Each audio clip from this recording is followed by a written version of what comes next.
Okay guys, I wanted to welcome you guys back to the channel, and I wanted to show you what I am going to be working on for today's video, and hopefully you can clearly see what we got going on compared to the front. This is an 09 BMW 750. It's the F chassis, and it's my first one having to diagnose air suspension problems. Clearly the rear is lower than the front. This is a 2 airbag system, basically meaning 2 just in the rear, or single axle air suspension system.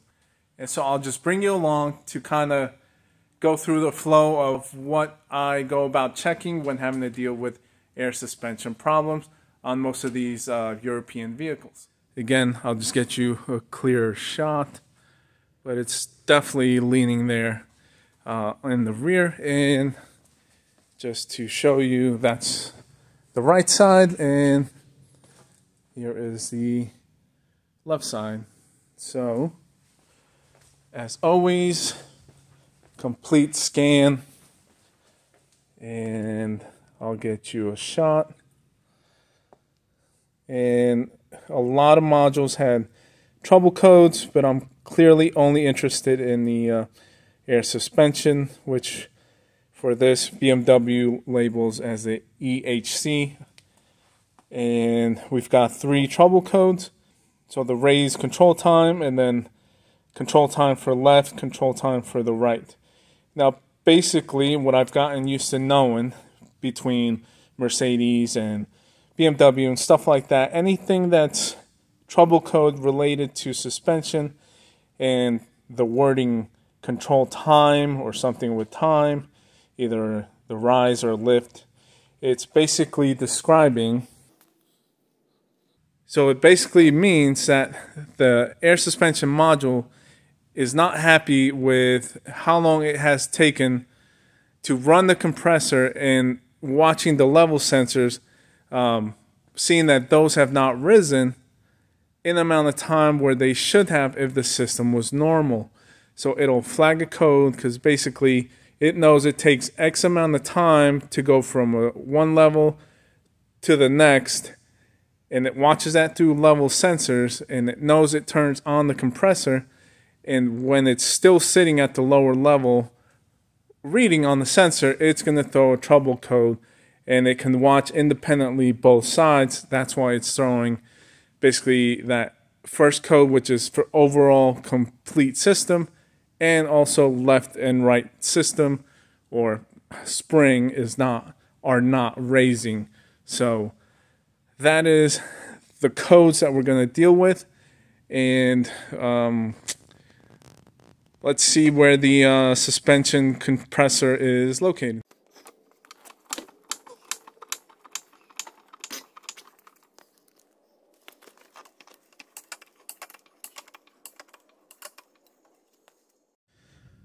Okay, so now that we got the vehicle up, jacked up here in the rear, we can get underneath, and there was a panel covering the suspension compressor, but this is where it lives. It's pretty accessible once you get the cover off. And the way this system works, this guy here obviously is going to be the pump, compressor, whatever you want to call it. This line here is the fresh air feed, which goes back here. That air will get compressed, and then it'll get shot out of this little black hose into the back of this, what they call valve block. And then the module with this will control, this is basically a 2 solenoid valve block, obviously one side in the rear and the other, and it's going to be able to control independently each rear through this valve block. So what I've done in the past, I've tapped into the compressor for checking the actual air pressure And so basically you have this complete unit that physically creates the air pressure for the air springs to raise the springs. And then you've got the lines that go to the rear. So you have to check to make sure you have no leaks in the lines. You have to check that the bags are not torn and leaking. And then you also have to check that the compressor is being activated and turned on. And so there's many different things. And also, as we mentioned, there are the ride height sensors that are actually up on the upper arms, not the lower arms. And there's one on each side. So all of that is what makes up this system. And we have to check to see, first foremost, that the computer can turn on or is turning on the compressor.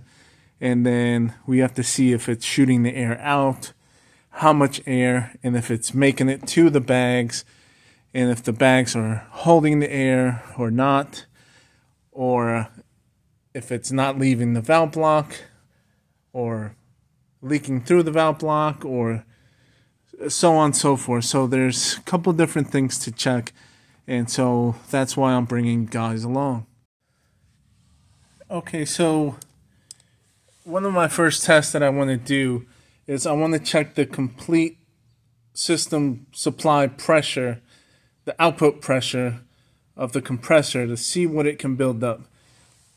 And I'm only starting here because of a hunch. Off camera, I didn't get it. I might be able to here later.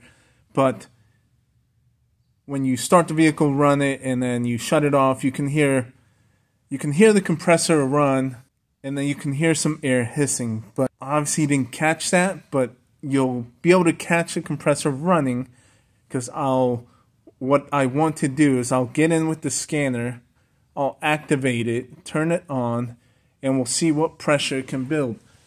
My hunch, and this is a hunch, is that it's not going to be able to build enough pressure, and we actually don't have an air spring problem, but I believe we'll probably have a suspension compressor problem.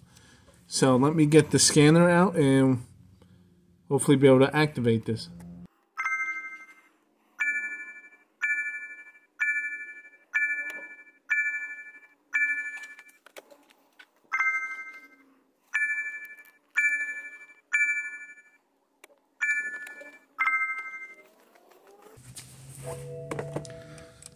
So let's see.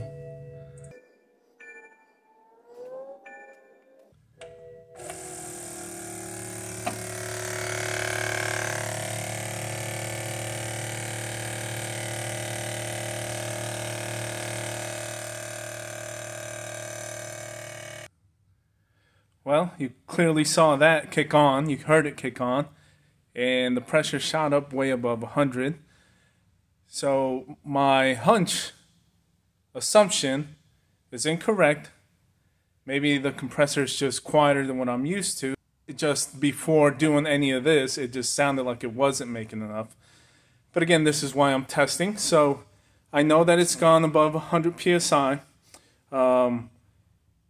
Now what I want to do, and it's actually still holding, so I don't know if you can see. Just now, okay, cool. Just now on camera, it's starting to drop, as you can see. So what I'm going to do is I'm going to change my scaling and then add a second one coming out of the valve block to see if the valve block can be controlled. Because if the valve block cannot be opened and controlled, then we're not going to get the air out to each corner in the rear. So let me get set up for that and see if we can find something.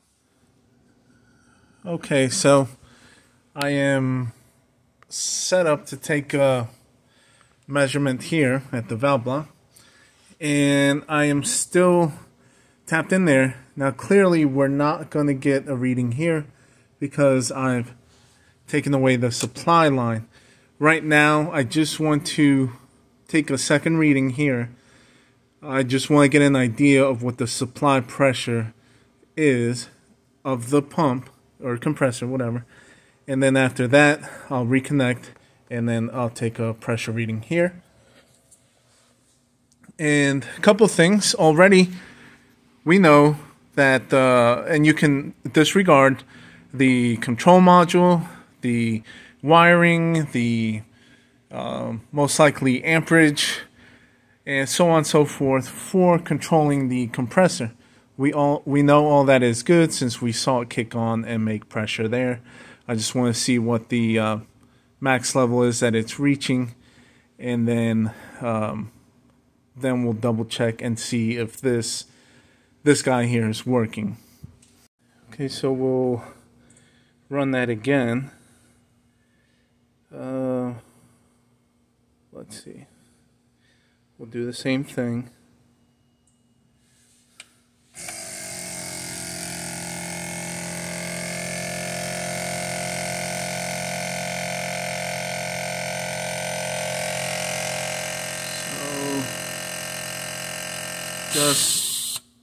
Just over 200, and then bleeds off quite a few to just above 100.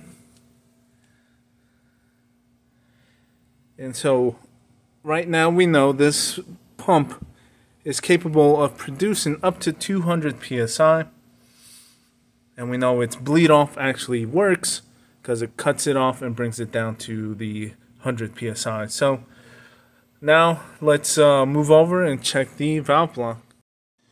Okay, supply line is reconnected.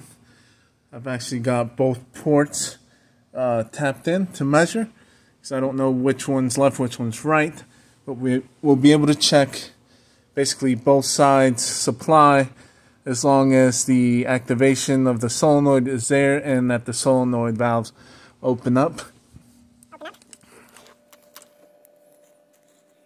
So I've got both there, and then I will activate the right side again.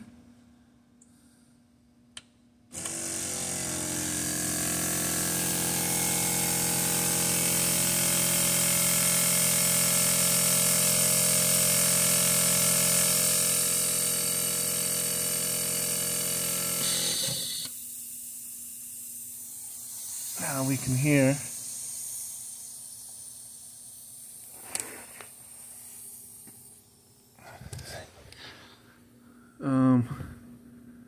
so it's bleeding off.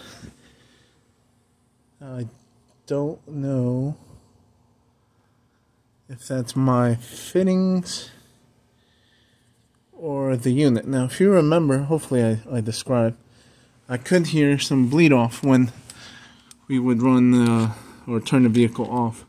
Now one thing I did not expect, I wasn't expecting, is for both to go up. Now because the whole point of having independent control of each side is to control one side. Now you saw both sides go up, so I'm gonna back out, and then so that was supposedly right rear. Let's go with, so that's lift lower, right rear, raise lower, left rear. So it's weird they describe it different, but I'm assuming this is for left. I will activate and get you here.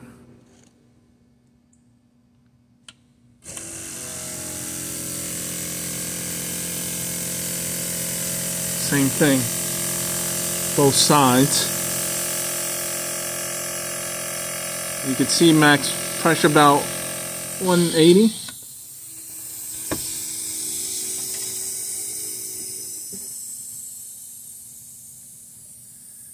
I think it's on the back side. Not my fittings. I'm wondering if this valve block is bad. Oh, okay. Okay, so a couple things. Obviously, we can clearly see that both sides of the solenoid valve raise the pressure when they should be independently controlled. I'm pretty sure they're not supposed to be internally tied in like what we are seeing. So I definitely wasn't expecting that. And the other thing is when it stops activating the pressure and the solenoid's basically cut off, you can hear the hiss and like bleed off, almost like in the rear portion of the valve.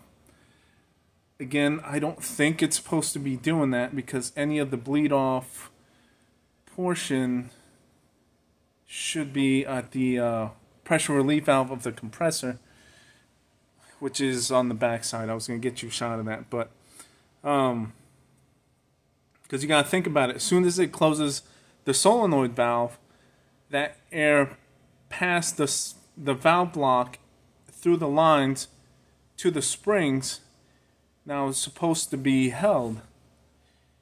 And if it releases the solenoid valve and closes, and we're hearing air bleed off, escape from the valve block, I'm pretty sure, again, it's not supposed to do that. So right now we're kind of leaning towards the valve block.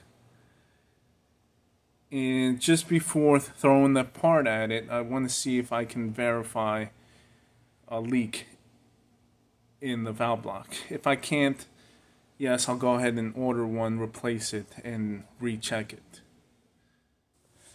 Okay, so I am running smoke. So I'm feeding it there, and I'm looking to see what I find here. Okay, so after that I had to get a better setup. That way I can have my hands free.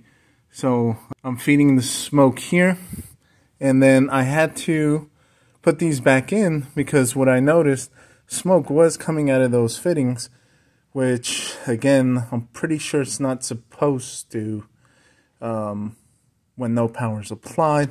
I'll have to check that in service information, but I'm going to cap these off, feed the smoke in the back of here, and see if we've got any leaks. Okay, I've got the smoke running, and no leaks out of the back of this.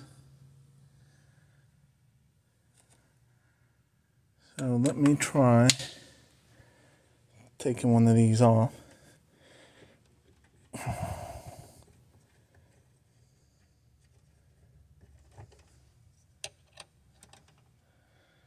Nothing there. Let me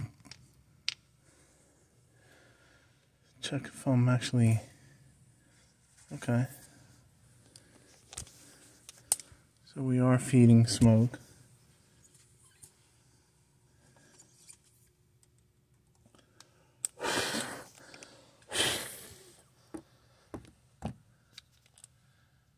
So nothing come out of here, but there, if you can see, there's some coming out of there.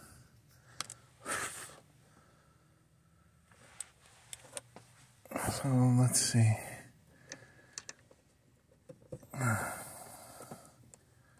Okay.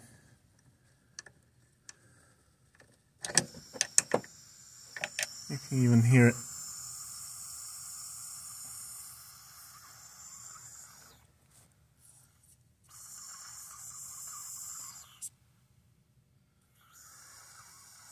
Alright, so pretty sure if one's leaking and the other's not, it's not supposed to be that way. Pretty sure both supposed to act the same way. Which, if you remember, on the scope, one would always go higher than the other. I'm wondering if that's the one. So,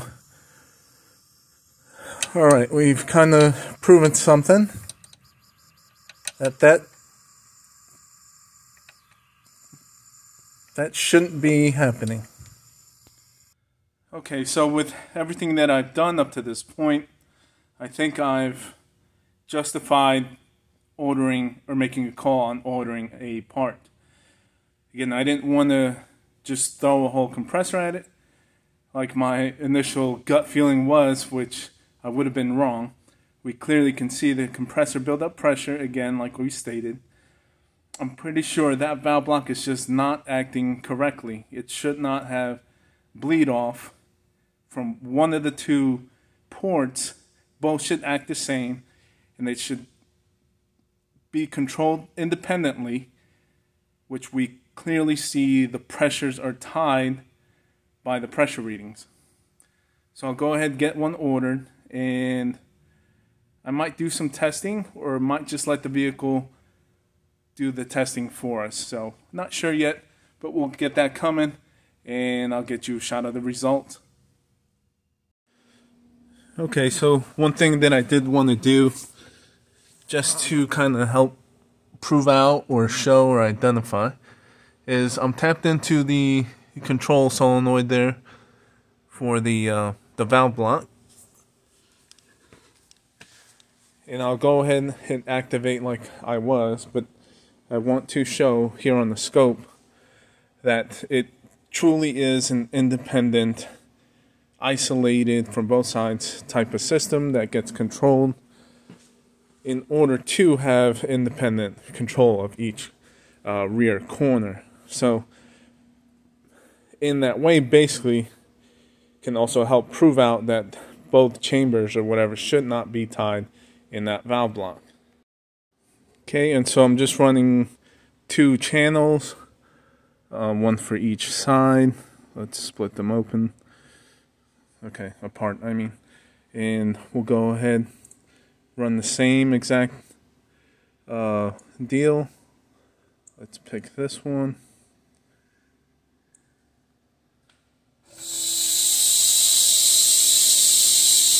There you go.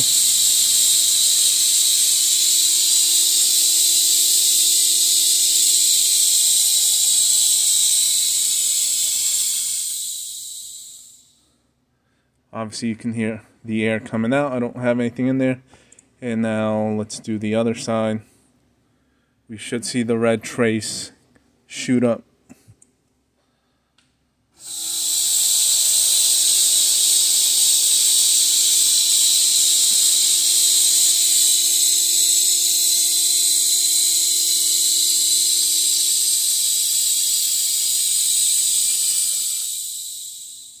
There you go.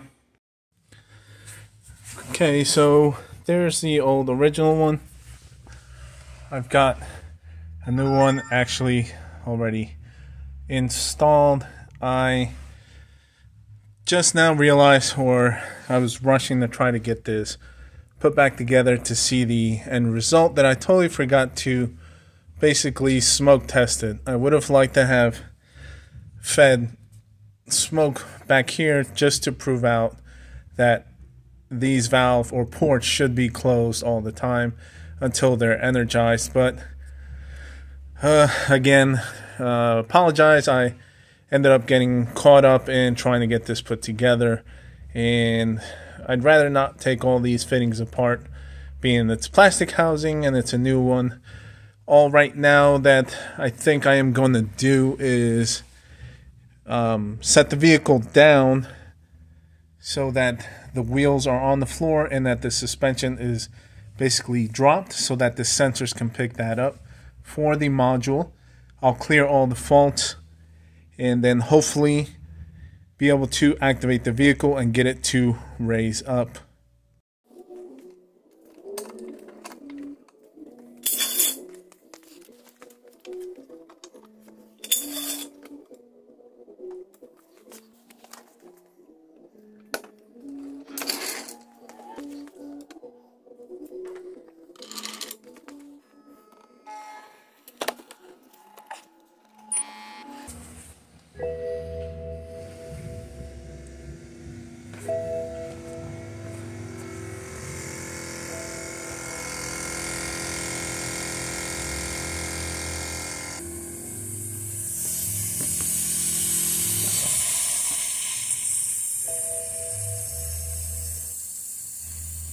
Hopefully you can hear that.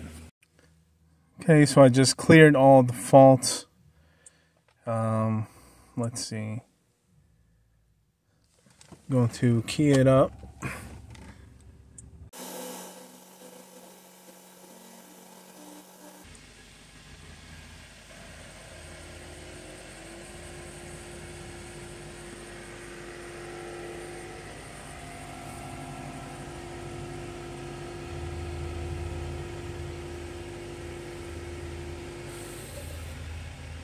Okay, so the right side has gone up.